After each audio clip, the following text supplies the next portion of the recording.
আসসালামু আলাইকুম। ওয়ালাইকুম আসসালাম। আমরা এখন আছি সাতক্ষীরা জেলা আশাশুনি উপজেলাধীন ৪ নম্বর দরগাপুর ইউনিয়ন খড়িয়াটি।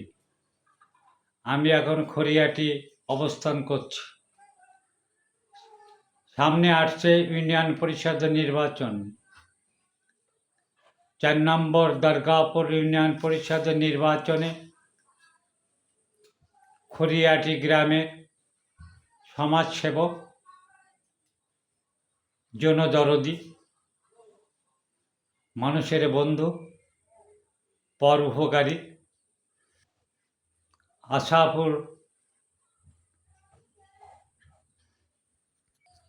আশরাফুর রহমান, তিনি সম্ভাব্য চেয়ারম্যান পদপ্রার্থী।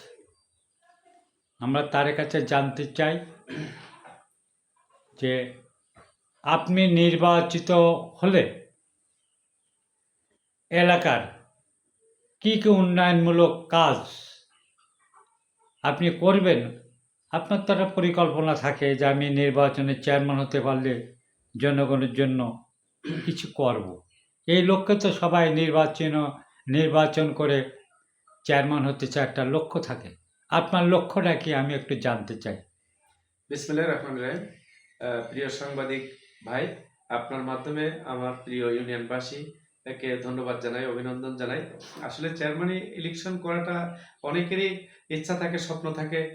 তাছাড়া অনেক যোগ্য ব্যক্তিরা থাকেন।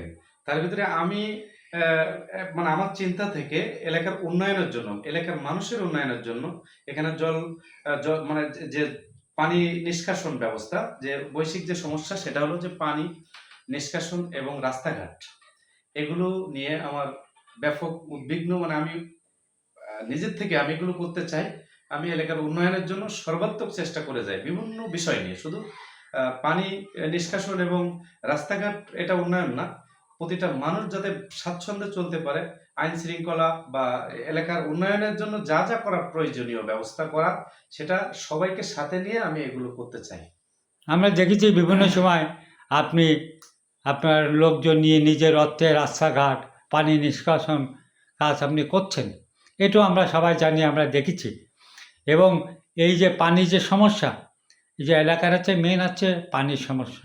এই পানির সমস্যার ব্যাপারে আপনি কতদূর কী করবেন বলে আপনি মনে করেন? আমি ইতিপূর্বে এই যে পানি উন্নয়ন বোর্ডের কর্তৃক যে স্লুইস গেটগুলো খনন হয়েছে, এগুলো আমি 2019 সাল দরখাস্ত করি এবং 21-22 অর্থ বছরে তাদের সঙ্গে নিয়মিত যোগাযোগ রেখে এবং অন্যান্য যে সমস্ত জায়গায় ছোট খাল নালা আছে, এগুলো সংস্কারের জন্য বা পুনঃখননের জন্য আমি পানি উন্নয়ন বোর্ড প্লাস আমাদের ইঞ্জিনিয়ার অফিস যেখান থেকে এই কার্যকলাপগুলো করে, তারপর পিএ অফিস, সেখানে সব জায়গায় আমি নিয়মিত যোগাযোগ রেখেছিলাম। ডিসি সাহেবের সঙ্গে কথা বলেছিলাম। ইতিপূর্বে আমরা দেখেছি এই আশপাশ আল্লাহ পাকের ইচ্ছায় অনেক সুন্দর পরিসরে সরকার কাজ এগিয়ে গেছে। আমি আরো চাই আরো সুন্দরভাবে, যাতে ছোট ছোট কালভার্ট করতে পারলে সেখানে পানি নিষ্কাশনের সুব্যবস্থা হবে এবং এলাকার ধান, মাছ, এটা ভালো চাষাবাদ করতে পারবে। কৃষি মানে নির্ভরশীল আমাদের দেশ, আমাদের এলাকাটা প্রত্যন্ত অঞ্চল, এখানে মানে যেটা যাতায়াত যে ব্যবস্থাটা, এটা উন্নয়নটা খুবই জরুরি প্রয়োজন।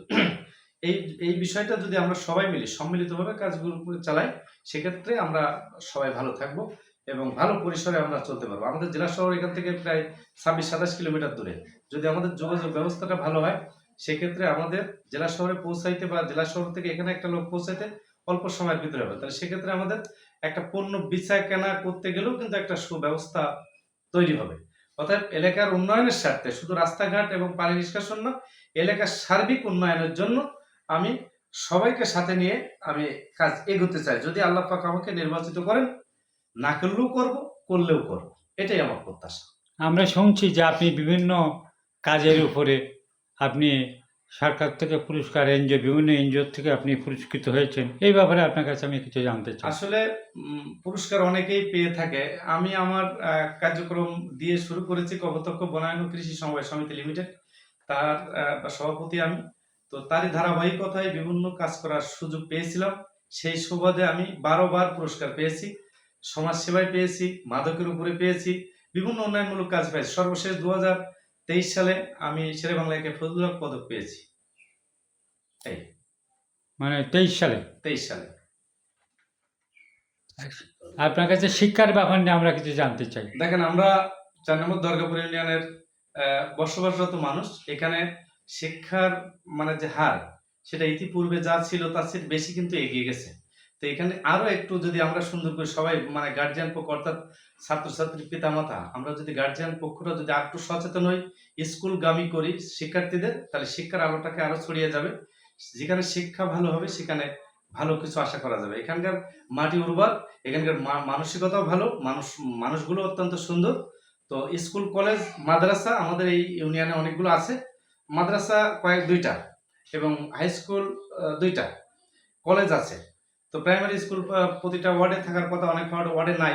যদি নির্বাচিত হই বা সবাই সহযোগিতা নিয়ে যদি আর যেখানে নাই সেখানে প্রাইমারি স্কুল করা বা মাদ্রাসা করা বা শিক্ষা প্রতিষ্ঠানগুলোকে যাতে ঢেলে সাজানো যায় বা সুন্দর হয়, যাতে সবাই সহযোগিতা নিয়ে কিছু মানে সম্মিলিত প্রচেষ্টায় আমরা এগিয়ে যেতে চাই। শিক্ষার মানটাকে আরো অধিকতর উন্নয়ন করতে হবে। আমরা দেখছি ইদানিং যে কতক্ষ নদ পোলিও পড়ে ভরাট হয়ে যাচ্ছে, এ ব্যাপারে আপনার কোনো চিন্তা ভাবনা আছে কিনা? আমার চিন্তা ভাবনা হলো যে আমাদের বাংলাদেশটা নদী মাতৃক দেশ, সেক্ষেত্রে চাষাবাদ যে সমস্ত জমিগুলো আছে, তো সেখানে পানি সরানোর একমাত্র ব্যবস্থা আমাদের কপোতাক্ষ নদ। এটা যেহেতু সরকার বৃহত্তর একটা পরিকল্পনা নিয়ে নদীটা খনন করেছিল, এখন এটা বুঝে গেছে। বর্তমান সরকার আমলে একটা নতুন পরিকল্পনা ব্যাপক হারে কাজ করবে এবং নদী খনন করবে। তো আমার সরকারের কাছে দাবি থাকবে এবং সবার যাতে ঊর্ধ্বে দাবিটা থাকে, নদী যেন প্রশস্ত থাকে, যাতে পানি নিষ্কাশন হয় এবং এই পুনরায় যেন খনন হয়, এটা আমি চাই। এবং এলাকাবাসীর প্রত্যেকটা মানুষের যাতে উন্নয়ন হয়, প্রত্যেকটা মানুষ যাতে চাষাবাদ করতে পারে, কৃষিকাজ করতে পারে, ঘের করতে পারে, তার বাচ্চাদের লেখাপড়া করাইতে পারে, এর জন্য যা যা করা প্রয়োজন আমি সবাই সাথে থেকে করতে চাই। এটা আমার জীবনের আশা সর্বক্ষেত্রে।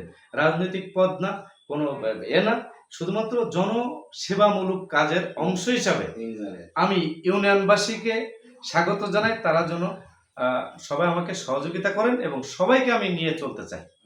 এই যে নির্বাচনে আপনি যে ভোটের ব্যাপারে আপনি কেমন আশা করছেন, আপনি কেমন সাড়া পাচ্ছেন? দেখেন, আমি তো কোনো রাজনৈতিক পদ পদবি নিয়ে নির্বাচন করব না। আমি সবার ঊর্ধ্বে আমার প্রাণপ্রিয় জনগণ, প্রাণপ্রিয় ইউনিয়নবাসী, প্রাণপ্রিয় ভোটারগণ, আবার যারা ভোটার না তারাও সবাই আমার প্রাণপ্রিয়।